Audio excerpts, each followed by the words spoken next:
Саламатсызбы Азаттыктын угарманы жана көрөрманы. Азаттыктын 2-1 эксклюзив маегинин бүгүнкү коногу Жогорку Кеңештеги Бирбол фракциясынын лидери, Бирбол партиясынын лидери Алтынбек Сулайманов. Алтынбек мырза, саламатсызбы? Студиябызга кош келдиңиз. Кош келдиңиз, Алтынбек мырза. Биз эми маегибизди акыркы окуядан баштайлы. Кечээ президент Сооронбай Жээнбеков парламентке барып бир топ маселелер боюнча өзүнүн пикирин билдирди. Ушул билдирип жатып айтып атат, саясий күчтөрдү ультиматум жолу менен сүйлөшпөйбүз деп. Эмне жөнүндө, кайсы саясий күчтөр жөнүндө айтып атат. Эмнени кыйтты президент? Сиздин оюңузча. Эми ал сөздү ар ким ар түрдүү түшүнүшү мүмкүн. Президенттин айтканын эми ачык айтпагандан кийин ал киши кандай сөздү айтканды бир мындай көз ачыктык кылыш кыйын го, менин оюмча. Эми бирок ультиматум деген сөз, эми ультиматум койгон негизи такыр туура эмес, негизи дайыма мындай бир диалогдун, сүйлөшүүлөрдүн мыйзам чегинде жүрүш керек. Эми быйылкы жыл эң мындай шайлоо, быйыл саясий бир абал курчуй турган жыл эмеспи? Жергиликтүү шаарларга шайлоо болуп атат жакында, анан күзүндө парламенттик шайлоо. Ошого эми ар түрдүү күчтөр жок эмес. Ошолорго бир мындай тартипти эле сактайлы, тынч жылды жыйынтыктайлы деген ойду эле айтты го деп мен түшүндүм да. Албетте, сиз президенттин ниетин ушундай түшүнүп атасыз, бирок сиз саясатчысыз да, азыр байкап атасыз го деп бекер жеринен айтылбаса керек. Ал кайсы саясий күчтөр жөнүндө айтыш мүмкүн? Деги эле саясий күчтөр эгер ушул бүгүнкү шартталганда кандай ультиматум коюшу мүмкүн? Бул эми бизде көнүмүш болуп калбадыбы? Дайым эле бизде Кыргызстаныбызда, мамлекетибиз акыркы убактарда дайым ушундай болуп келип атпайбы? Шайлоонун алдында албетте саясий күчтөр күчөйт, ультиматум коюшат, алардын баардыгын ойлор эми бийликке карата шайлоону мындай реалдуу өткөзгүлө деген чакырыктарды жасашат да. Бийлик өзүнүн күчүн көп колдонбосун, баардыгыбызга тегиз бирдей шарт болсун дегендей чакырыктар болот. Сунуш калуу дейм. Жанагындай катуу айтылган сөздөн улам ошо суроону пикириңизди сурап атабыз. Президент дайым эми ошондой айтып туруш керек. Ошон үчүн президент тынч болгонго, шайлоону же саясий абалды курчутпаганга, эки жак болуп же үч жак болуп мындай катуу мыйзам бузууларга барбаганга президент гарант да. Ал ошол сөздөрдү айтыш керек да, милдеттүү да. Анан президенттин билдирүүсү сөзүндөгү дагы бир маанилүү жагдай шайлоо мыйзамы боюнча болду. Тагыраагы шайлоодогу босого 9%га учурда саясий партиялар даяр эмес, 7% оптималдуу дегендей кыйынты. Сиз да кирген 21 депутат буга чейин сунуштаган мыйзам долбоор 7% боюнча тоскоолдук түзөткөнү калды окшойт. Качан каралат бул мыйзам? Буга чейин эми ал бүгүнкү күндө 9% мыйзам кабыл алынган. Эгер мына мыйзамдар өзгөрүү болуп өтпөй калса 9% калат. Бирок депутаттардын көпчүлүгү 7% дегендай ойдо болуп атышат. 5% деген дагы сунуш кылган депутаттар бар. А сыртта коомчулукта түрдүү пикирлер бар. 3%, 5%, 7% жок дегенде бүгүнкү абалга, мурда аз кечеги 15-жыл иштеген абалга кайтып келсин деген көз караштар бар. Бул эми көпчүлүктүн каалоосу, негизинде саясий күчтөрдүн каалоосу 9%дан түшсүн. 9%га эч ким макул эмес. Макул эмес, көпчүлүгү буга нааразы. Президент дагы ошону мындай анализдеди окшойт. Парламенттин ичиндеги болуп аткан пикирлерди, сырттагы саясий күчтөрдү, саясий лидерлердин пикирлерин, элдин пикирин карап, ошо анализдеп, ошол сөздөрдү айтты деп мен түшүнөм. Мыйзам долбоор качан каралат? Мыйзам долбоор сунуштадык, азыр коомдук талкууда илинип турат. Анын мөөнөтү 1 ай, ана бир 10 күндөн ашып калды окшойт. Мына эми айда каралыш керек. Жакшы, 1 айдан кийин мкда март апрелдерде ошо кабыл алып калыш керек. Президенттин оюнан карадык, кандай кабыл алып, парламент кабыл алып берсе, ошого каршы эместей өзүнүн пикирин билдирди. Демек, реалдуу өтүшүнө ишенип турасыңарбы азыр? Ошондой эле болуп турат го. Алтынбек мырза, бирок президент билесизби, былтыр жылдын жыйынтыктап атып, ушул 7% боюнча кийинчерээк айтам, босого боюнча жалпысынан кийинчерээк айтам деп, анан мен таң калып атам, ушул мурда 9%ды колдогон парламент аркылуу өткөрүп алган депутаттар эми кайра төмөнкү пайыздарды сурап атышат деп. Ошол 9%ды колдогон сизсиз, ошолордун бирөө сизсиз да. А эмне үчүн пикириңизди өзгөрттүңүз? Биз деле 9%ды авторлор эмесмин мен. Авторлор башкалар, көпчүлүк добуш бергенбиз. Ал кезде мындай түшүнүк болгон. Биз парламентте 6 фракция отурбайбызбы? 6 фракция баары ичинде сүйлөшүүлөргө туура келет экен. Ошол сүйлөшүүлөр сыртта болсун, биригүүлөр болсун деген мындай жакшы ойдо ушул 9%дык кабыл алынганда 9% күчтөр бириксин, партиялар азайсын, эми өнүккөн өлкөлөрдөй биз да алдыга жылайлы деген жакшы ойлор болгон. Бирок бүгүнкү күндө көпчүлүк андай саясий күчтөр ага каршы болгондорун биз көрдүк. Анан биз өзүбүз дагы мындай сыртка карап, ошого карап түздөнүп атабыз да. Эми сизге ошол сиз жетектеген Бир Бол партиясына келсек, жакында сиз Facebook'тагы баракчаңызга Бир Болдун жаңыланган логотипин сунуштадыңыздар. Эмблемасы, түсү өзгөргөн экен. Анан 2015 жылкы парламенттик шайлоонун алдында ошол Бир Болду Илбирстин секириги деген программа аркылуу, амбициялуу программа менен чыгып, бир топ убадаларды берген элеңиздер да. Ошол жаңыланганга караганда Илбирстин секириги ишке ашпай калдыбы? Илбирстин секириги деген программабыз ал ошол бойдон калат. Биз ал программабызды дагы жаңылануу менен, жаңы пункттар менен аны сунуштайбыз шайлоодо буюрса. Ал эми жанагы логотиптин өзгөрүүсү, өңдүн өзгөрүүсү бул биз жаңыланууга бир мындай шаг деп, кадамдар деп айтсак болот. Мурдагы Бир Болдон азыркы Бир Болдун айырмасы эмнеде болот анда?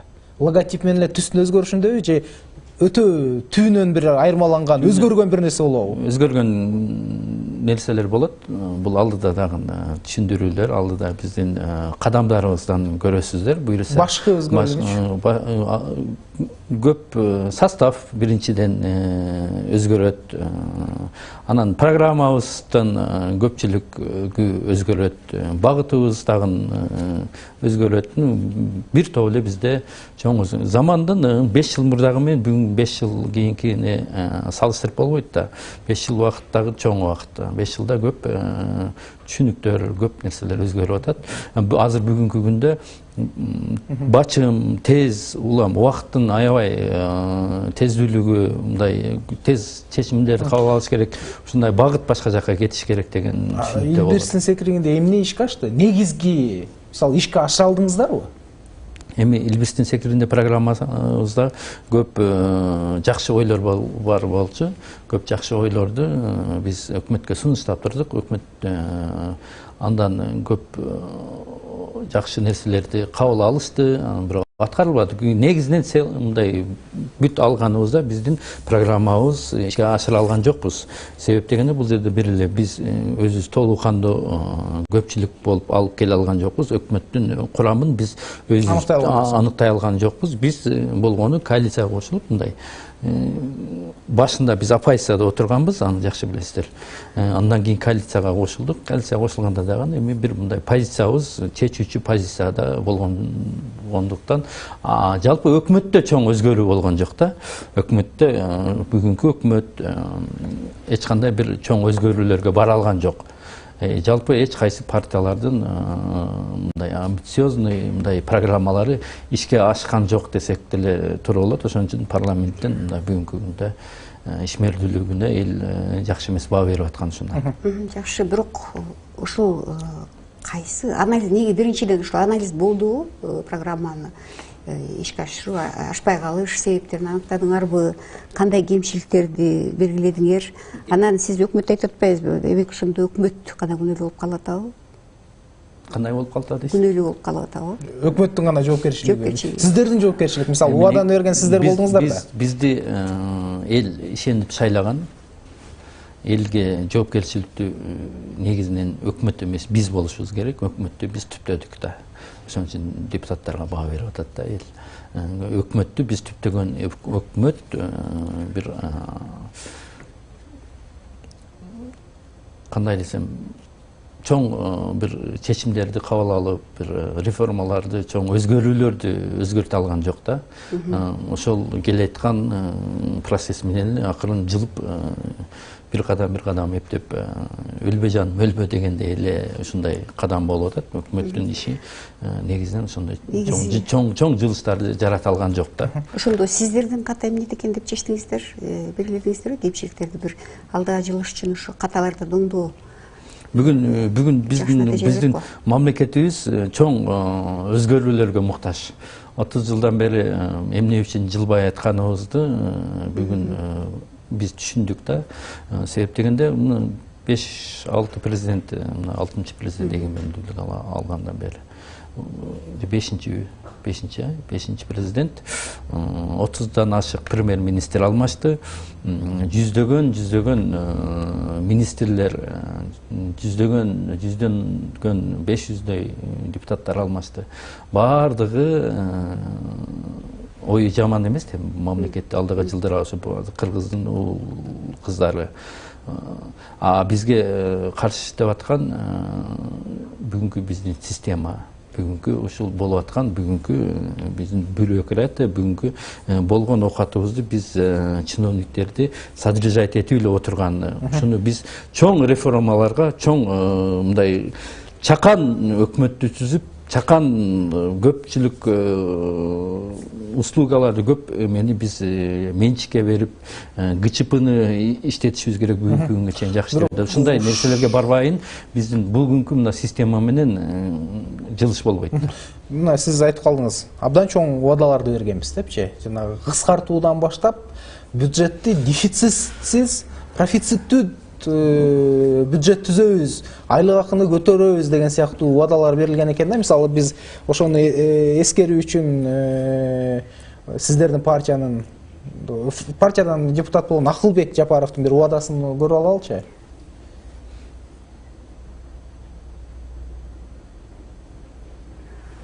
Уккан жок. Биздин программабызда бюджеттти турукташтырабыз. Жакынкы 3 жылдын ичинде бюджет дефицити жок болот. Жана ошону менен бирге эле ички дөң продукция өскөндөн кийин бюджетти 3 эсе биз көбөйтүп, пенсия, пособие, зарплаталарды казак менен орустардыкына теңейбиз деп атабыз 3 жылдын ичинде. Мына ушул убадыныга ишенип, сиздердин партияга бир топ адамдар добуш берди.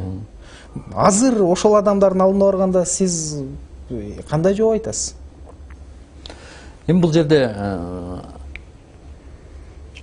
мындай реальный эле нерселер, аткарыла турган нерселер айтылган. Бул бүгүнкү күндө биздин повесткабызда турат, буну биз аткарабыз деген реальный эле. Бирок ошол эле мезгилде биз ошол чечүүчү позицияга биз кире алган жокпуз. Мындай убадаларды башка партиялар деле беришкен да. Эгерде биздин оюбуз, биздин чечүүчү позицияга биз келгенибизде биз бул айткан сөздө дефицитти жоймокпуз. Ал бүгүнкү күндө дефицит ушул позицияда деле алса болот. Өкмөт ага макул. Сиздер азчылык болуп калдык деп атасыздар да. Бирок коалицияга кирдиңер.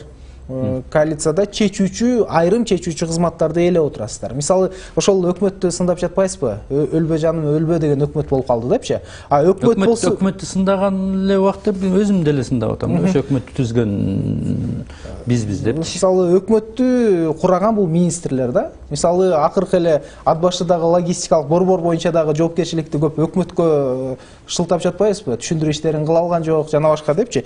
Бирок ошол экономикалык маселелер боюнча вице-премьер-министр сиздердин партиянын мүчөсү Замирбек Аскаров болду. Мисалы, ал кишинин жоопкерчилиги кандай болот? Мисалы, өкмөттү сындаган учурда. Эми бүгүнкү күндө канча 4 вице-премьер бар да. Премьер-министр аларга өзүнүн тармактарында бөлүп берет. Бирок ошол эле мезгилде премьер-министр алардын буту колу байлануу. Ал вице-премьерлер өзүнчө чечим кабыл ала албайт. Эч качан. Дайым премьер-министр өзү чечим кабыл алат. Бүгүнкү күндө вицелер мындай эле вицелер жоюла таштаса болот бүгүнкү күндө. Биз аны дайым айтып келебиз. Бир вице калтырып 3-4 вице жөн эле каражат 14 министрликтин бүгүн кереги эмес. Аны кыскартса болот. 5 министрлик жетет бири-бирин кошуп. Биз ошону дайым айтып келебиз, бирок ага макул эмес да. Бүгүнкү күндө бюджет 400 миңге жакын. Бул аябай көп да. Буну эки эсе кыскартса болот. Жоопкерчилигин сезесиздерби? Мисалы, сиздер акча сурайсыздарбы вице-премьерден? Сиздер биз дайым айтабыз. Катары жибердиңиздер да, мына биздин атыбыздан уят кылбай, жакшы иште бизге сөз тийбесин депчи. Мисалы, анын кайсы бир катачылыгы, ишти алып бара албай жатса, чакыртып алып, анын ордуна иштей турган адамды жиберүү механизмдери сиздерде каралбайбы? Бизде каралат, сөзсүз. Биз аны дайыма коалициянын ички келишимдери бар. Аны биз дайым айтып келебиз. Бирок эч качан ушул күнгө чейин ал аткарылып, азчылык дайыма ачылып койдон калып кете берет экенбиз. Ушундай болуп атат. Эми буну уккандар азыр Шулто Алтынбек Шулто айтып атат деп түшүнүшү мүмкүн, бирок чындык негизи ошондой. Мен Шулто айткандай болуп сезилиши мүмкүн азыр көрүүчүлөргө, чындап.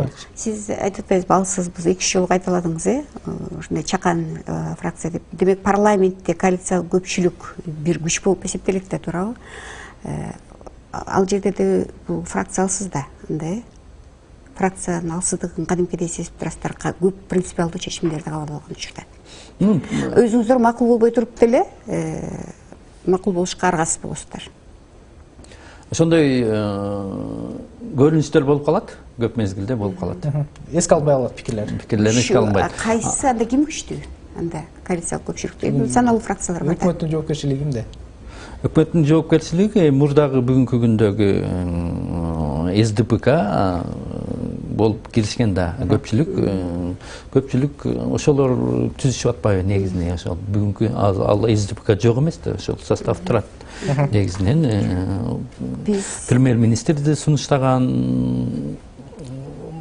ошол фракция вицелердин, министрликтердин көпчүлүгүн Кыргызстан менен Кыргызстанда бир министрлик бар. Бүгүн бир болду, бир эле министрлик МЧС. Республика ата журтта бир вице-премьер бар, даже министри жок. И башка ведомстволордо, башка чечүүчү мындай органдарда, ключевой маселелерде чече албайт да эчтекени. Мындай эми адамдын санын көбөйтүп эле кошуп койду дегендей эле ушундай болуп калган. Билесиз, моюнга алыш керекпиз да. Билесиз да сиз. Аны эми азыр аяка бияка деп айландыргандан менин оюмча туура келбейт. Чындык ушундай. Ооба, билесиз да, сиз эми биринчи жолку депутат эмессиз, сиз өтө тажрыйбалуусуз, 3-чү чакырылыштасыз. Сизди электоратыңыз күчтүү саясатчы деп эсептейт да. Сиздин фракциянын ичинде абдан күчтүү таасирдүү саясатчылар бар да. Эмне үчүн ушул жана алсыздыкты эмес, баягы идеяларды күч мындай акылдын күчү менен да жылдырып, бир жиреп, кандайдыр бир таасир көрсөтө албай койду. Бул кандайдыр бир кызыкчылыктар барбы? Идеяларды ар бир партиянын көз карашы ар түрдүү, программасы, ою багыты бир курс менен болгон менен мамлекетти өнүктүрүү деген менен, бирок көз караштары түрдүү да, баалуулуктары. Биздин баалуулуктар башкачараак. Биз кыскартышыбыз керек, оптималдуу мындай чакан өкмөттү түзүшүбүз керек. Биз бюрократияны азайтышыбыз керек. болгон оокатыбызды сарамжалдуу пайдаланышыбыз керек, көмүскөдөн чыгарышыбыз керек, канчалык кыскарса канча болсо салыктарды жеңил кылышыбыз керек. Биз менчикке мүмкүнчүлүктү көбүрөөк беришибиз керек деген багытта келебиз. Башкасы, башка фракциялар багыты башкача. Мамлекеттики болуш керек, мамлекет күчтүү болуш керек. Идеологияга жакшы. Ушундай көз карашы. Алар өзүнчө өздөрүнүн баалуулуктары менен алардын да бир чындыгы бар. Биздин чындыгыбыз мындай деп, биз ушундай идеялардын күрөшү менен, бирок жанагы эмеде Конституцияда коалиция большинство 65 мандатты бир фракция ала албагандыгына байланыштуу биригүүгө туура келип атат да, баалуулуктарына карабай өкмөттү түзүп, жок дегенде мамлекетти бир аз болсо дагы бул процесс, өнүгүү процесс болуп атат. Ушундай мүмкүн эртеге 20-жылы мына күзүндө башкача болуп калышы мүмкүн, же болбосо дагы эле ушундай 5-6 фракция келип калышы мүмкүн, же бир фракция бир көпчүлүктү алып келип калышы мүмкүн. Мисалы конкреттештирсек, эгер кадрдык саясат деп атпайбызбы, азыр көпчүлүк учурда өкмөт кадр даяндан учурда депутаттар, коомчулук деле сындап калат да. Эгер конкреттүү бир болго келе турган болсок, мисалы жакында эле дайындалган ушу өзгөчө кырдаалдар министрлигине барган Замирбек Аскаров жөнүндө эле сурагым келип жатат да. Ал кишинин кесиби же тажрыйбасы ушул кызматка туура келген жок. Эмне себептен аны ушул кызматка көрсөттү? Абдан ишенген үчүнбү же эң жакын болгон үчүнбү деген суроо пайда болуп жатат да. Айрымдар айтып атат, сиздин жакыныңызбы, тууганыңызбы деген сыяктуучу. Ушул сыяктуу принциптер эске алынган жокпу? Жок. Мен түшүнүгүм башкача да, бул кадрдык маселе боюнчачы.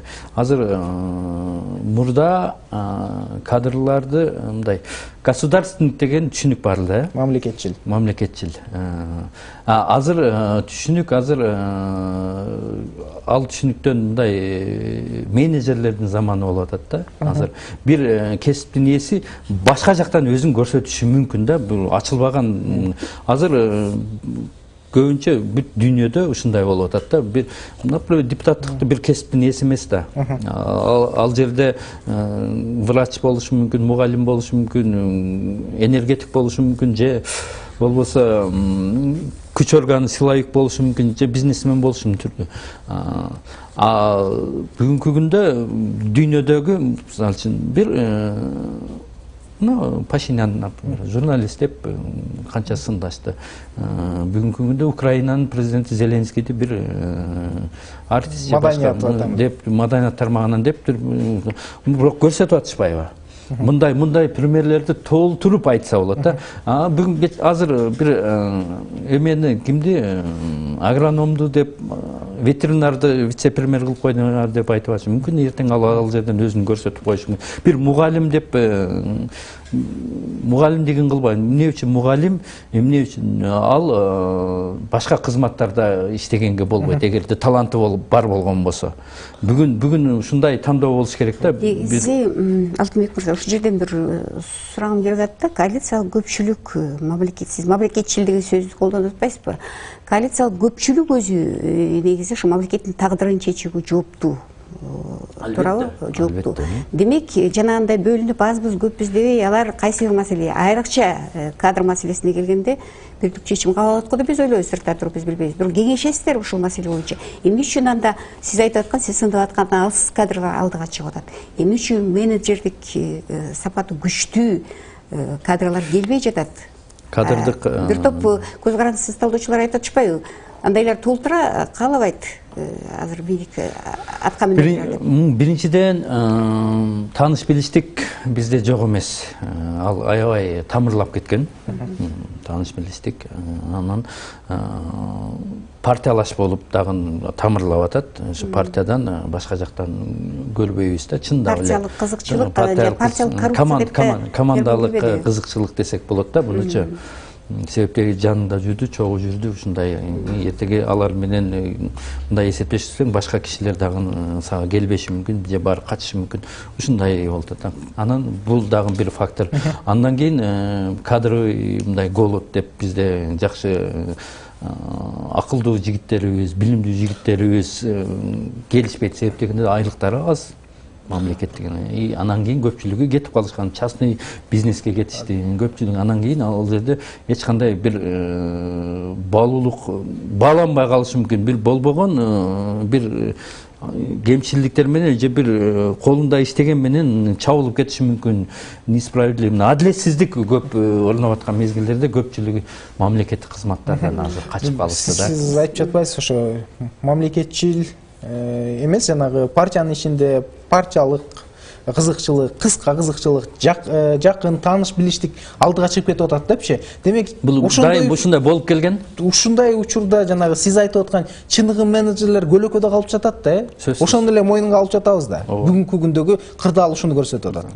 Анан дагы бир нерсе, өткөндө коалициялык көпчүлүктүн жыйынында сиздин партиялашыңыз Муктубек Абдулдаев коалициялык көпчүлүктүн лидери Иса Өмүркуловду абдан сындады. Ушу мисалы тагдыр чечүүчү, вице-премьер жана башка сыяктуу кызматтарды силер кеңешесиңерби депчи. Чындыгында эле кеңешмей жокпу? Бул баягы коалиция деген жөн эле кожо көрүнсүн бир абал болуп калдыбы? Ким келсе эле колдоп берген, ортодо кеңешилбеген, анан ошон үчүн да жоопкерчилик жок болуп атат да. Мен көрсөткөн эмесмин, менин адамым эмес деп. Эми ал коалициялык жанагы соглашение деп коебуз, ошол жерде коалициялык көпчүлүктөн өтсүн деген норма бар. Бирок ага чейин комитетке чейин коалициянын лидерлери, 4 фракциянын лидерлери кеңешип сүйлөшкөнбүз.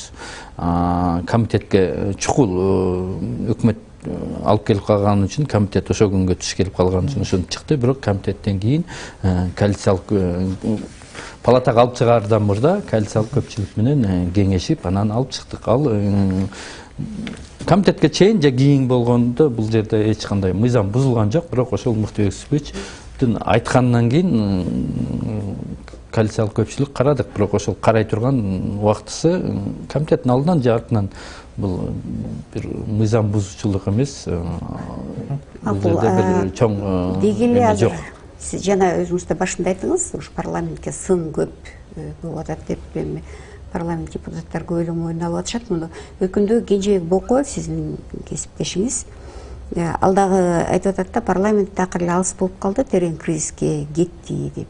Мунун себебин сиз эмнеден көрөсүз? Балким ушу сизге окшогон таасирдүү, барктуу саясатчылардын, ошо депутаттардан улам бир пикирлерин, позицияларын өзгөртө бергенге байланыштуу эмеспи? Эмне үчүн ушундай жагдай түзүлдү сиздин оюңузча? Парламент, бүгүнкү парламент эми мен 3-чү созутта депутатмын. Бүгүнкү парламент мурдагыларга салыштырганда, 5-чү созутка эле салыштырганда бир топ эле мындай өзүнүн позициясынан жакшы кармана албаган, алсызыраак десек болот да. 5-чү созутта мындай күчтүү саясатчылар көп болчу.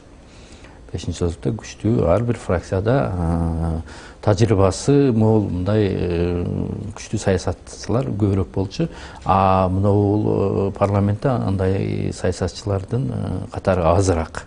Ошондон улам болуп атат окшойт, ушундай көрүнүш, алсыз болуп байкалган. Алсыздыктын себеби эмнеде? Мисалы, аларга билим жетишпейби, тажрыйба жетишпейби, же болбосо ошол депутаттардын көпчүлүгү кайсы бир маселе боюнча өзүнүн позициясын коргой албай, кыска кызыкчылыктын артынан мындай конъюнктуралык гана чечимдерди кабыл алганынан болот о. Принципиалдуулуктун жоктугунан. Бардык факторлор сиздин айткандардын бардыгы камтылышы мүмкүн бул жердечи. Бүт баары. Анан эми макул 6-чакырылыштагы парламент ушундай болуптур. 7-чакырылыштагы парламент деле ушундай болуп калбайбы? 7-чакырылыштагы ушулар эле көпчүлүгү курам бардыгы эле бүгүнкү күндө барабыз деп жатпайбы? Же оңолууга үмүт барбы? 7-чакырылышты башка партиялар боюнча мен анализ бере албайм. Биздин партия боюнча толук айта алам, точно мындай жакшы өзгөрүү болот. курамды өзгөртөбүз. Курамды аябай мындай башкача өзгөртөбүз. Ошол эле мезгилде тажрыйба сөзсүз эске алынат. Ошол эле мезгилде билимдүү жаштар, ошол эле мезгилде мындай бирдекени жараткан жаратмандар мындай ушундай бүт биздин составыбызды ушундай оңдойлеген көз караштабыз. Биз айта алам, точно биз өзгөрөбүз. Сиз өзгөрөсүз. Дагы бир суроо бергим келип атат. Мисалы өткөндө бир 2 жыл мурда бизге ушул эле форматта келип интервью бергенде айттыңыз эле, биз азыр кылмыш иш козголгондор көп болуп атат фракцияда, өз айлабыз кетип калды башка Бабербек Тургай деп. Чын эле ошондой бир топ саясатчылар, ушу белгилүү саясатчылар сот жообуна тартылышты, кылмыш иши козголду дегендей да. Алар коомдогу таасирдүү, буга чейин таасирдүү адамдар деп киргизесиздер, балким киргизгенсиз, балким мурда тизмет. Ошолор киреби? Жок. Алар кирбейт. Мисалы, сиз жанагы авангард жаштар, биз мыкты акылдууларды тандап алабыз деп атасыз. Акылдуу инсандар жыйнайбыз, биз алдыңкы авангард болобуз деп айттыңыз азыр сөзүңүзгө караганда, жалпысынан. Конкреттүү айта аласызбы? Же азыр айтуу мүмкүн эмес? Кимдер келиши мүмкүн? Кайсы партиялар жолсо лидерлерди бириктиришиңиз мүмкүн? Бул бүгүнкү системага көнүп калган, алардын арасында мен да бармын да. 10 жылдан ашык депутат болдум. Бүгүнкү системага көнүп калган, буну өзгөрткөсү келбеген, бүгүнкү иштеп аткандар чоң өзгөрүүлөрдү жасай албайт. Комфорттук зонадан чыкпайт. Жаңыларды алып келиш керек. Жаштарды, жаңы билимдүү, сырттан окуган, бул жакта бирдекелер жараткан мындай алар келип туруп мындай коркпой рискке бара алат. Биз мына калыптанып калгандар булар чоң рисктерге бара албайт. Мен дагы ошолордун, мен эми азыр мен жаңымын десем сен кайдан жаңы элесиң дейт да. Сен кандай дейт да. Мен бирок ошолордун ичинде адам катары мен түшүндүм бүгүнкү күндө. Биз бүгүнкү мына отурган бийликте отурган, мен да бийликтин өкүлүмүн да. Булар биз чоң өзгөрүштөрдү жасай албайт экен. Бизге жаңыча ойлонгон, жаңы жаратмандар керек экен, биз түшүндүк. Мурдагы чакырылышта ошону ойлонгон жоксуздар. Мурдагы чакырылышта кадыр баркына кызыктыңыздар же ишендиңиздерби мурдагы саясатчы? Азыр чындап айтайынбы, ошондой уул кыздарыбыз толтура. Көп сыртта жүрүшөт, бул жакта жүрүшөт. Бардыгы мындай чакырып сүйлөсөң качышат, чындап элечи. Биз барабыз, бизге мүмкүнчүлүк бербейсиңер, биз деле жөн болотого кирип кетебиз. Көпчүлүк отказ берип атат, чындап. Аларды сүйлөшүп, тартып, убедить этип, биз силердин көз карашыңарга жол ачып беребиз деген дайым сүйлөшүп, мен ушундай сүйлөшүүлөрдү жүргүзүп атам. Эми көпчүлүгүн атын айтышым. Көпчүлүгү чындап отказ берип атат. Жок, кечирип коесуңар, мен ал жакта, мен иштетпейсиңер, мен барып жок болуп кетем, ошо болотого кирип кетем. Чоң өзгөрүүлөргө эрк жетпейт. Ошо бизди жөн эле колдонуп, убактылуу бизди жөн эле кийин карабай коесуңар деген жаштар да ошондой түшүнүк пайда болуп калды. Көпчүлүк. Бирок чындап эле ошондой да бүгүнкү. Азыр алдыда эми дагы иш бар. Албетте бардыңыздар, шайлоого даярданасыздар, бирок 6 ай иштеш керек да парламенттагы. Мен азыр эсиме түшүп атат, мисалы үчүн ошол сиздин фракцияңыздагы саясатчылар нече? Мисалы бир эле мисалда Кубанычбек Жумалиев декларацияга жазылбаган деп узун тизме жарыяланды фирмалар. Ал киши өзү азырынча комментарий бере элек. Бул ушул өңдүү маселелерди сиздер фракцияда талкуулайсыздарбы? Эмне үчүн бир жооп жок да буга чейин? Сиз кандай жооп бересиз ошого байланыштуу? Жоопкерчилик кимде болот мындай? Фракцияларда биз мындай маселени талкуулаган жокпуз бүгүнкү күнгө чейин. Бирок ар бир депутат же болбосо бир мамлекеттик кызматкер декларацияда көрсөткөнгө милдеттүү да. Анын жоопкерчилик. Прокуратура канча бир депутаттын үстүнөн 70-ке жакын депутат үстүнөн карап атыптыр деген маселе көтөрүлгөн, бирок ошолордун арасында болушу мүмкүн. Ошолор бир баа берилет го. Ал бекиткен такыр туура эмес да негизинен. Депутат эле эмес. Мындай маселелерди карабайбы фракцияда? Бул эми жоопкерчилик этикалык жагында эле. Жоопкерчилик болуш керек, бирок биз чындап эле караган эмес. Ар бир депутаттар булар жоопкерчиликти өздөрү сезиш керек да негизинечи. Фракцияларга жоопкерчилик болуш керек. Жоопкерчилик сөзсүз болуш керек.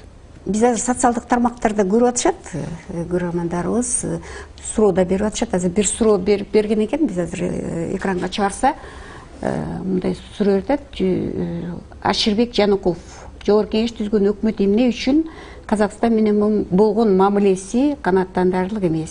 Транзиттик жүк ташуу боюнча деп Транзиттик жүк ташуу боюнча дейт. Мындай көп суроолор келип атыптыр. Баарын берип жооп бере албайбыз го, кийинчерээк өзүңүз жооп берип койсоңуз. Мисалы, ошол Казакстан менен болгон маселе мындай 2 айга жакын убакыттан бери чечилбей жатат. Евразия экономикалык биримдигине киргенге карабастан, мисалы, өкмөттүн жоопкерчилигин ошол коалиция чакырып, эмне себептен чече албай жатасыңар деп конкреттүү сунуш, пикир айтылдыбы? Бажы биримдигине киргенде биз аябай шашылыш киргенбиз. Буну моюнга алыш керек. Бул жерде бизди аябай шаштырышкан. Көп бажы биримдигине киргенде көп кемчиликтер болуп калган. Аны негизги ал биздин милдетибиз эле. Аны ошол мезгилде өкмөт, ошол мезгилде экономика министри бизди аябай мындай кандай десем убедить эткен. Ошентип көп кемчиликтер камтылбай калган, ошолордун азабын бүгүн тартып атабыз.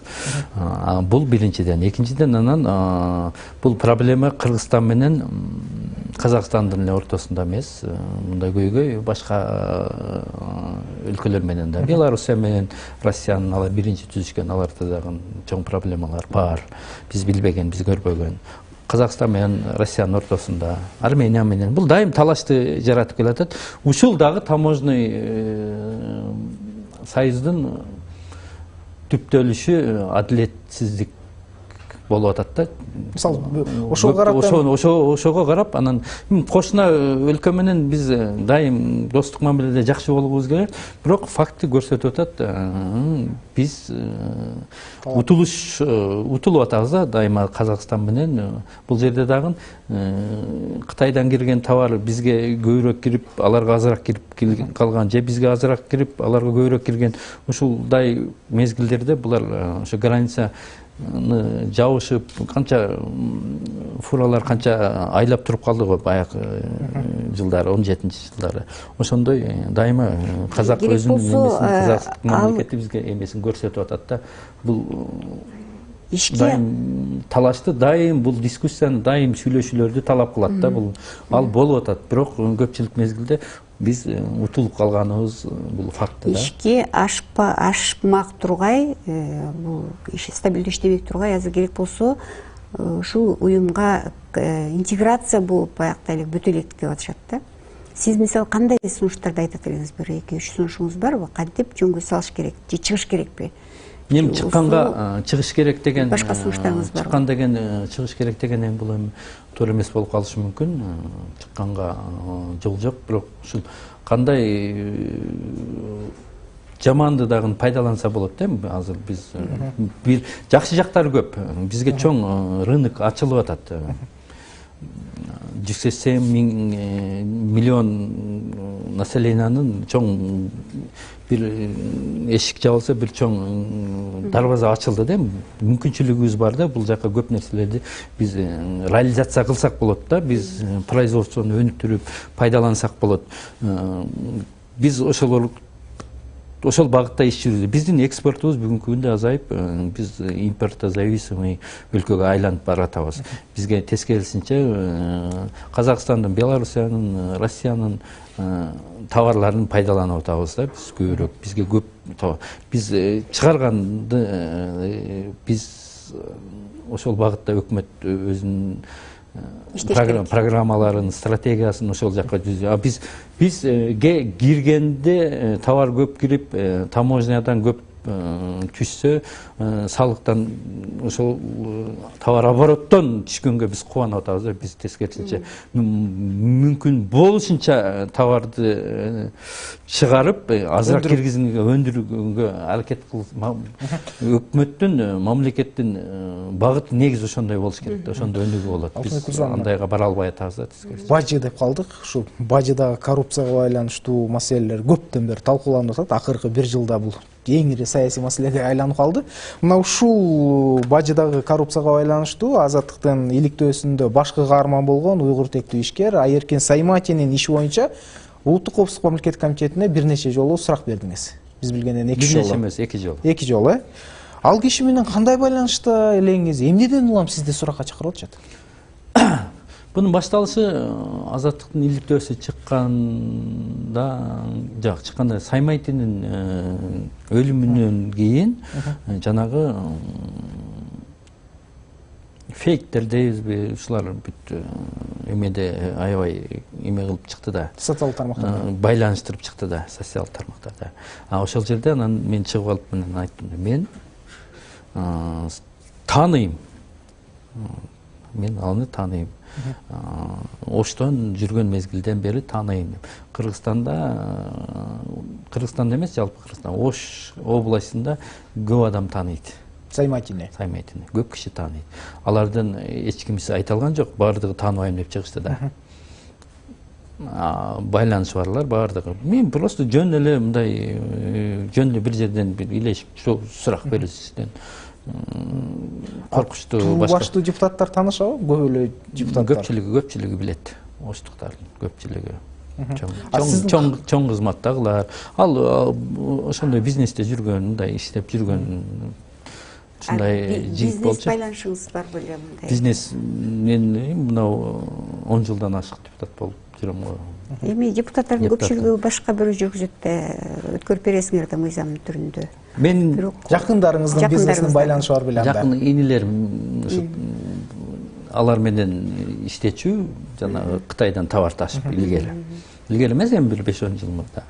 Алар да жабылып калган, аз иштебей калышкан. Ошолор аркылуу таанышчумун. Сурак маалында сиз ошо күбө катары чакырып жатасызбы? Күбө катары ошо массалык маалымат каражатында сиз айтылып атасыз. Өзүңүз дагы тааныйм деп айттыңыз, кандай тааныйсыз деген эле, ушу жөнөкөй эле сиз айткан суроолор башка. Жакында ушул депутаттык комиссияда ушул маселе боюнча сизди чакырат дешти. Чакыра элекпи сизди? Жок, чакыра элек. Чакырса кандай суроолорду берет, анан дагы көрөбүз да. Сиз көз салып турасыз да азыр бул маселеге? Депутаттык комиссиянын түзүү сунушу менен өзүңүз чыкпадыңыз беле? Ооба. Анан бүгүнкү күндө ошо депутаттык комиссиянын ишинин жүрүшүнө кандай баалап жатасыз?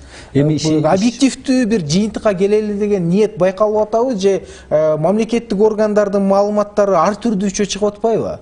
Улуттук коопсуздук комитети башка айтса, Улуттук банк башканы айткандайчы, же бул комиссия деле көп комиссия сыяктуу чечими мындай талаштуу бойдон калып калышы мүмкүнбү? Депутаттык комиссия бул эми бир следственный орган эмес.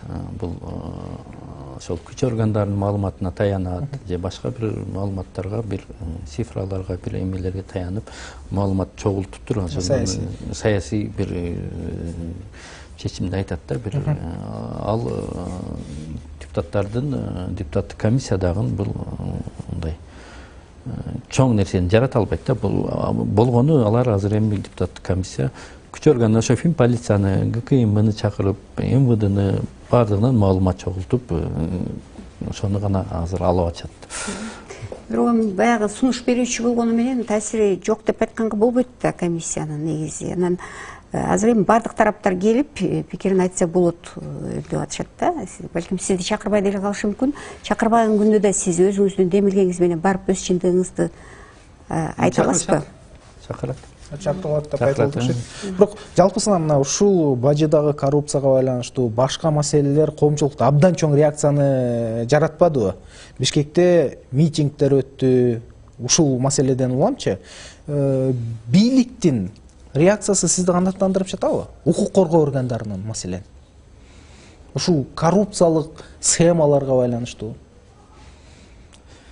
Бүгүнкү күндө депутат катары соцопросту кече мен акыркы бир соцопросту көрдүм. Эң коррумпированный орган бул таможня. Бажы кызматы. Бул талашсыз. Буну президент өзү дагы айтты. Күч органдары да айтып атат. Бул эң көп себеп дегенде бул жакта эми чоң оборот бар. Мамлекеттик бюджеттин эң чоң түзүмүндө ушу таможнядан түшкөн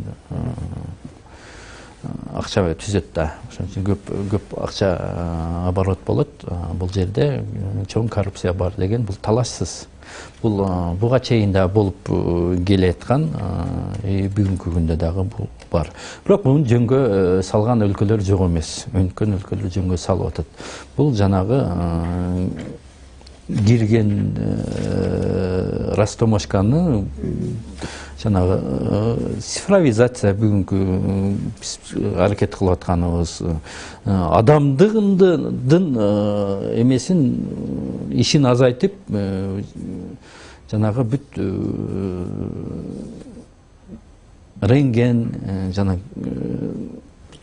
электрондук эсептөө бүт ошол рентген бүт ошолорду ошону коймоюн биз аны койсо ага көп өлкөлөр давно эле коюшкан.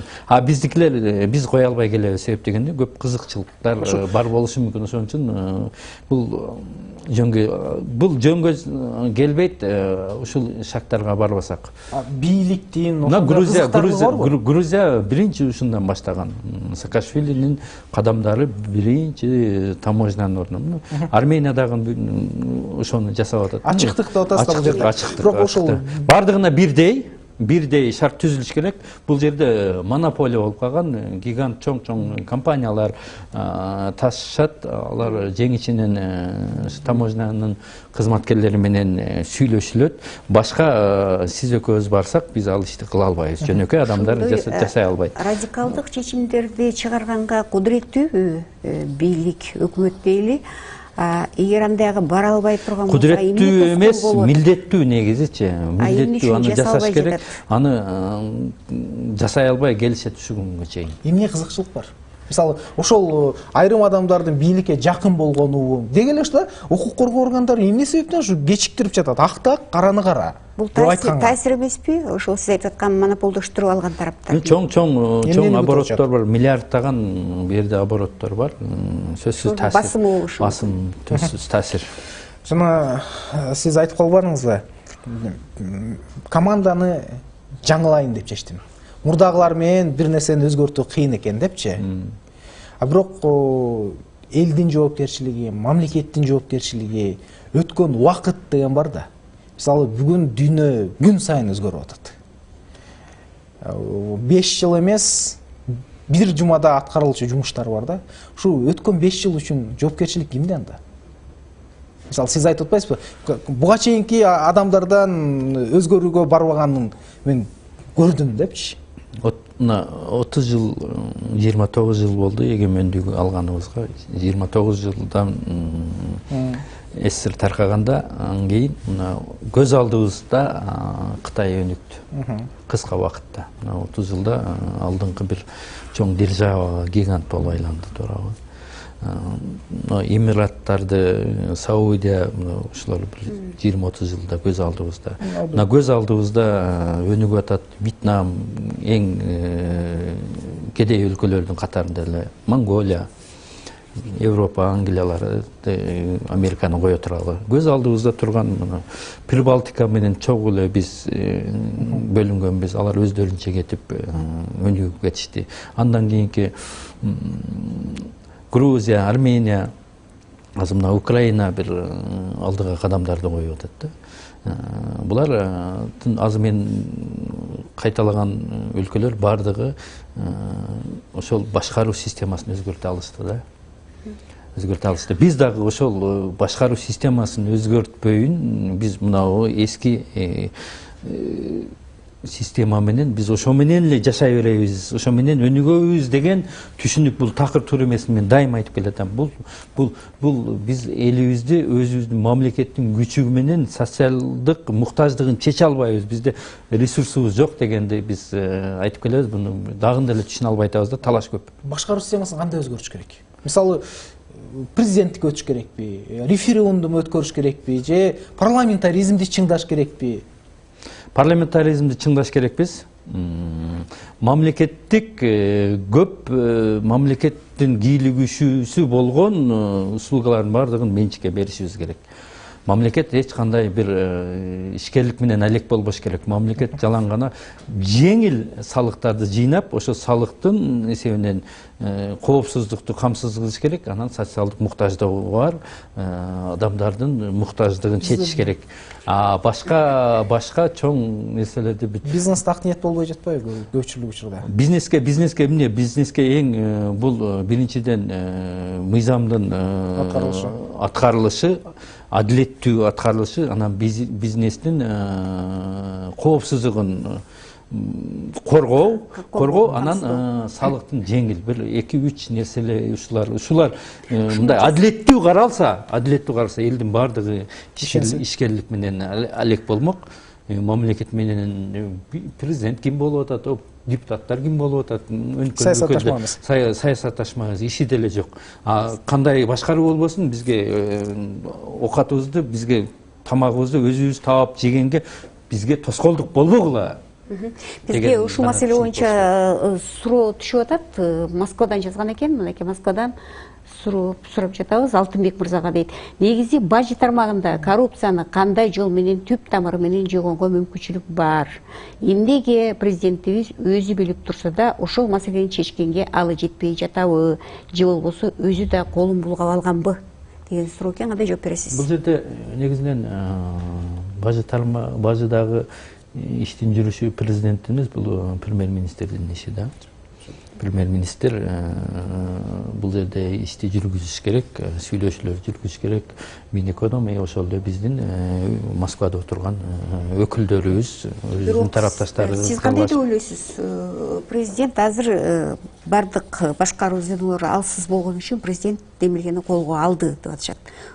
Ушул өңүттөн алганда президенттин жоопкерчилиги барбы бул жерде? Биз бүгүнкү президентке чейинки кечеги президентте деле ушундай болуп келбедикпи? Биз президенттик башкаруудан парламенттик башкарууга өттүк да бүгүнкү күндө. Бирок ошол толук кандуу өтө албай атабыз да. Де юре парламенттик башкаруу, де факто президенттик башкаруу. Бул жанагы өткөн мезгил да бүгүнкү күндө. Будан биз көп мамлекеттер өткөн, ал убакта ушундай чоң убакыттар менен өткөн, бирок бүгүнкү күндө тез өтүшүбүз керек эле. Бүгүн азыр убакыттын өтө уткузуп атпайбызбы? Биз тез өтө албай атабыз да. Бизде аябай талаш. Эски түшүнүктө биздин азыр опросту карасаңыздар, көпчүлүк президенттик башкарууну эсинен чыгара элек деп, андан кеткиси келишпейт, чындап эле. Сиз кандай деп атасыз? Жакында конституциялык реформа жасайбыз деген демилгелер чыгып атышпайбы? Такыр туура эмес. Биз ушу багытыбыздан артка кайтпашыбыз керек. Парламенттик башкарууну биз чыңдашыбыз, келечекте парламенттик башкаруу менен биз өнүгүшүбүз. Бул көпчүлүк башкаруу деген да. Парламенттик башкаруу дегенди элдер башкача болбойт экен бул деп атышы мүмкүн. Бул көпчүлүктүн, бул бир сөз менен айтканда жанагы көпчүлүктүн чечими, бул туура чечим. Көпчүлүк башкаруу жалгыз эмес, жалгыз киши эмес президент. Көпчүлүк башкарсын деген түшүнүк. Ушул негизинен бизге туура келет да. Мына биз көпчүлүк учурда маселелер жөнүндө көтөрүлгөндө, мурдагы бийлик ушундай кылыптыр деп, президент баш болуп, өкмөт баш болуп, депутаттар деле ушундай айтабыз да, азыркы бийлик аткарбай жатат дегендейчи. Бирок жыйынтыктын жок экендигине баарыбыз эле макулбуз да. Сөзсүз. Эмнеге ошо конкреттүү талап кыла албайбыз? Эмнеге ушул механизмдерди иштетүүгө мыйзамдык жол менен сунуштап талап кыла албайбыз деген маселе жаралат да көпчүлүк учурдачы. Мына ушул нерсени өзгөртмөйүнчө кайсы бир өзгөрүүнүн болушу сиз көзүңүз жетеби? Мына принципиалдуулук. Мурунку азыркы бийлик деген азыр жок да. Кыргызстан учурдагы абал турат. Азыр мурункуга шылтаган негизи туура эмес. Кандай гана күч кайсыл жерге келбесин, ошол жоопкерчиликти алыш керек да. Бүгүнкү кандай гана акыбалда болбосун, ушул жерге сен келдиң. Премьер-министрсиң же. Анысына ошол учурда эле иштеген да. Көпчүлүк келдиң, жоопкерчилиги. Кемчилдиги менен сен алып атасың, ошол кемчилдигин жойгонго аракет кылыш керек да, негизинен. Ошондой ошол идеалдуу болот да негизинен. Биз көпчүлүк мезгилде биз жоопкерчиликти өзүбүзгө албай туруп, эскиге төңкөгөнгө бул шылтоого өтүп алдык да. Ошо мисалы азыркы парламент эле мурдагы бийликтин учурунда иштегенсиздер, ошол бийликтин чечимдерин колдоп бергенсиздер көпчүлүк мененчи. Анан аны биз кылбадык, мен андай кылбадым дегендин ордуна ошол кетирилген кемчиликти оңдогонго негизи аракет болсо бул туура болот да негизи.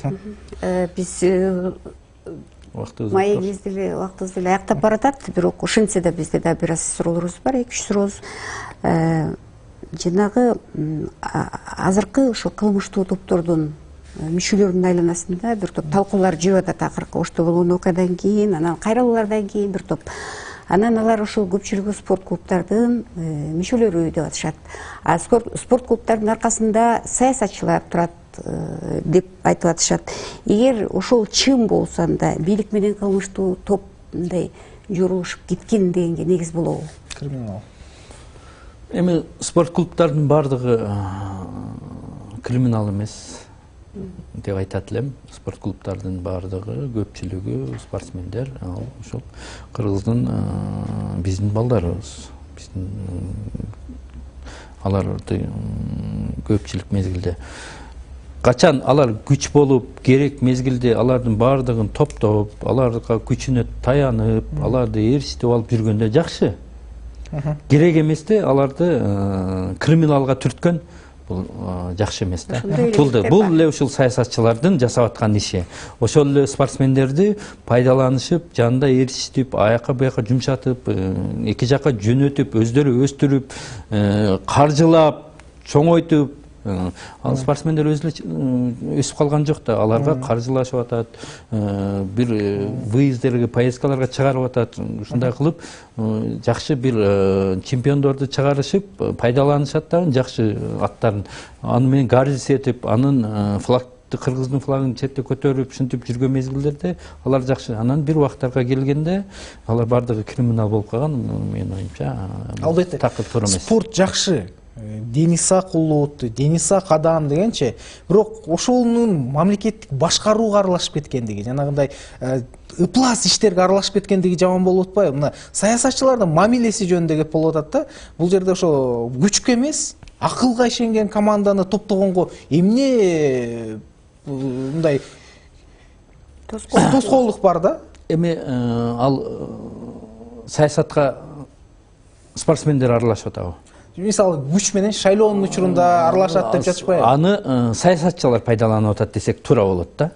Ар бир саясатчыга күч керек, акыл керек. Акыл сөзсүз акылдуу опыттарды жанына тегерегине жыйнайт. Ал биринчи очередь. Ошол эле мезгилде күчтү да жыйнашат. Анан кийин күчтү колдонуп туруп, керек мезгилде, керек эмес мезгилде түртүп койгон менимче саясатчылардын кемчилиги да бул. Дайыма аларга бирдей мамиле кылса, алар ошол таарынычынан ар түрдүү нерселерге эмес болуп атышы мүмкүн деп ойлойм. Шайлоо темасы жакындап калбадыбы? Шайлоого жакын саясатчылар жөнөкөй адамдардын арасында көп чыгат. Мурда салам бербегендер кайра келип калат деген пикирлер айтылат. Мисалы, сиздин дагы жакында эле ошо социалдык тармактарда Ош базарына барып тамактанды, балдар менен топ ойногон видеолорун чыгара баштады. Ушу шайлоо деле керекпи деген сыяктуу талкуулардын жүрүп атканын өзүңүз деле билсеңиз керек. Эми ал ар түрдүү реакция болду. Жанагы мурда соцсети мындай активдүү эмес эле да, акыркы убакта активдүү боло баштаганына бул ошол периодко туш келип калды. А мен негизинен элдин арасында эле жүрөм өзүчө. Ошол эле базарга барып, айылдагы волейбол ойногон, бул өтүп кетип атсам, жип тартып алып ойноп атышат да жаш балдар. Биз деле ошентип чоңойгонбуз. Ал деген мени кубандырганы бүгүнкү күндө телефондо отуруп, мына шаарда бизде проблема балдарыбызчы. Үйдөн чыкпайт, телефондо кечке отурат. Андан көрө алар ушундай чилденин суугунда сыртта топ ойноп, мындай дене чыңдап, мындай таза аба менен ошондой кыймыл менен болуп атканы мени кубандырды. Анын дайым эле Ош базарга барып тамак жейсизби? Ош базарына мен ошол интервьюда айтканмын, Ош базарына көптөн бери бара элек болчумун. Көп болду.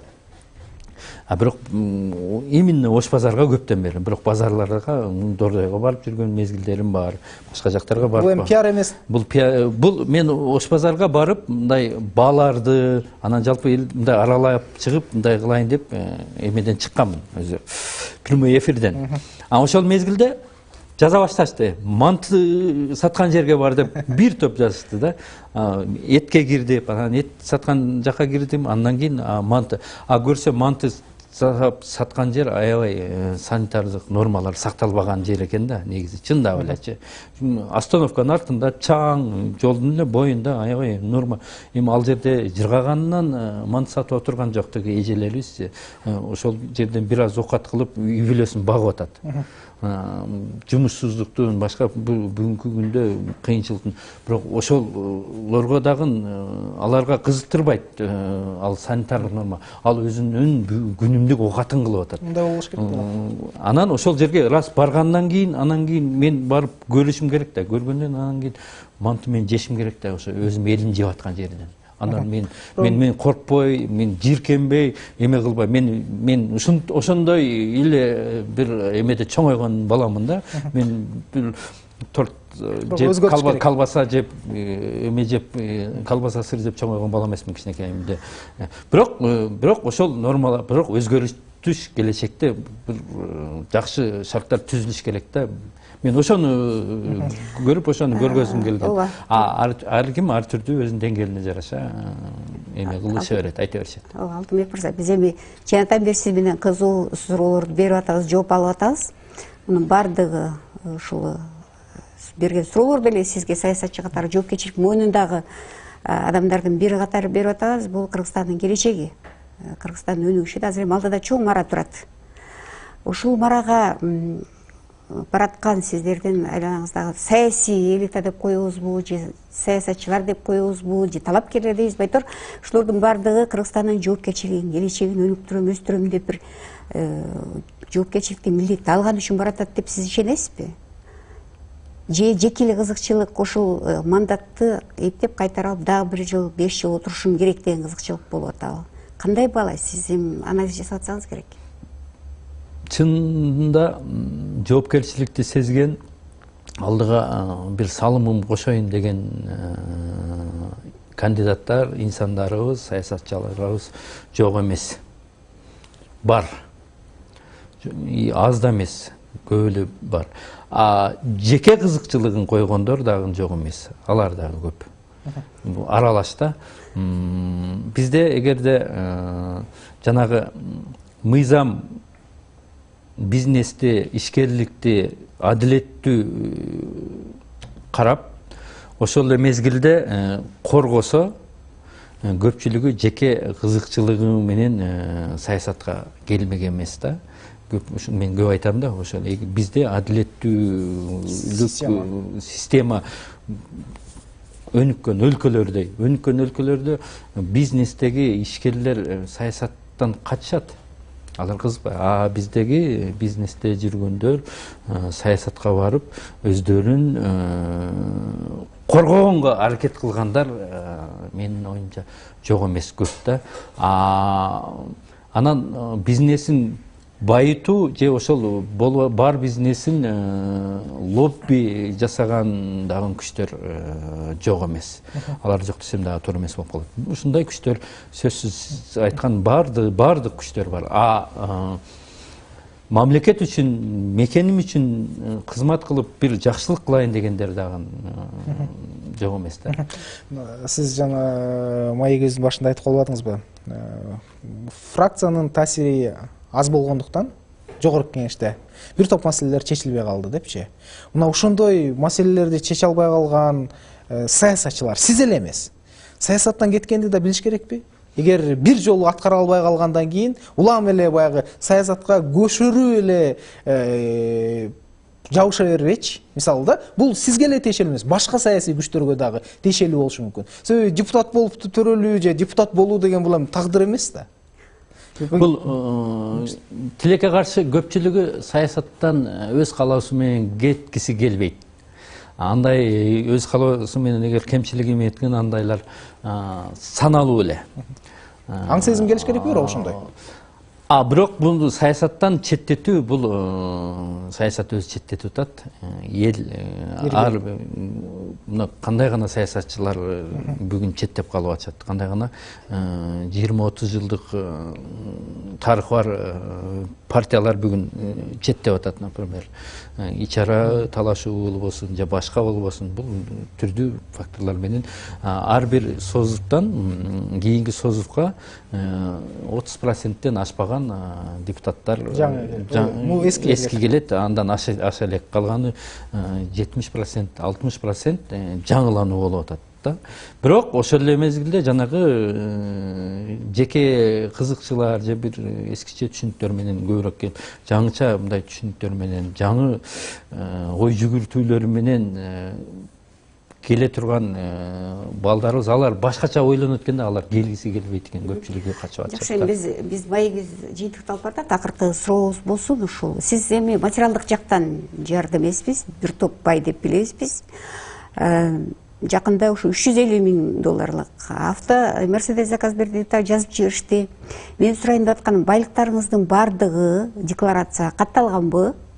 Ушу так жооп берип койсоңуз, мен Жумалиевдин жана узун тизмесинен улам. Шадиевдин деле ошол биринчи кылмыш козголгон депутат да сиздердин фракциядан болду. Ошол жагын алган биз. Сиз суроо калып атасызбы? Бизде ушул декларацияга көрсөтпөнүн проблемасы мен көпкө ойлонтот да. Көп мен жалпы айтайын. Бизде менчик кол тийбес болуш керек да. Негизи менчик кол тийбес болуш керек. Көпчүлүк маалда декларацияны көпчүлүгү көрсөтпөйт да. Депутаттар же чиновниктер көпчүлүгү көрсөткүсү келбейт. Себеби ал уурдабаса дагы, таза эмгеги менен тапкан болсо дагы коркушат да, бир алыска бекиткенге аракет кылган факты бүгүнкү күндө жок эмес да. Сизде да ошондой психология бар да? Сөзсүз жалгыз менде эмес, бардыгында ушундай кооптуу болуш болот. Анан көпчүлүк айтышы мүмкүн да, таза эмгеги менен тапса эмне бекитет деп. Көпчүлүк мезгилде мыйзамдуулук, адилеттүү иштебеген үчүн көпчүлүгү коркушат да. Мыйзам бузуп атышыптыр да көпчүлүк анда. Мыйзам бузганга, адилеттүү мыйзам иштебеген үчүн мыйзам бузууга түртүп атат да. Ошол бизде чоң проблема бизде. Бизде калыптан албай атабыз да ушул. Бирок жөнөкөй жарандардан талап кылынып атпайбы?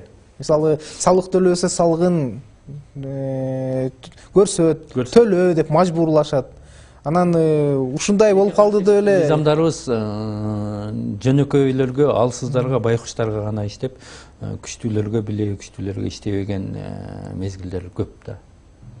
Салык чогулталбай калган учурда ар бир батирлерди каккылап келишет. Эмне үчүн ушул чоң саясатчылардан ушундай доолай алышпайт да? Саясатчылар өздөрү бир жагы мыйзам жасап атат, бир жагы аткарып атат. Алар өздөрүн бул эмне коррупция да, туурабы? Өздөрүнүн чоң бизнестерин коргоп отурушат да. Түшүнүктүү. Сиз дагы декларацияда толук көрсөтө алган жоксузбу? Мен көрсөткөнмүн. Мен мүмкүн болушунча көрсөттүм, ачык эле. Жакшы, анда биз ушуну менен жыйынтыктайлы анда. Сизге чоң рахмат, ушинтип бизге убактыңызды бөлүп маек коюп бергениңиз үчүн. Рахмат. Силерге да рахмат. Урматтуу Азаттыктын угарманы жана көрөрманы, Азаттыктын 2-1 маегинин бүгүнкү коногу Жогорку Кеңештин депутаты, Бирбол партиясынын лидери Алтынбек Сулайманов болду. Сулайманов мырза менен Бурулкан Сарыуулова жана Бакыт Асанов маектештик. Саламатта калыңыз.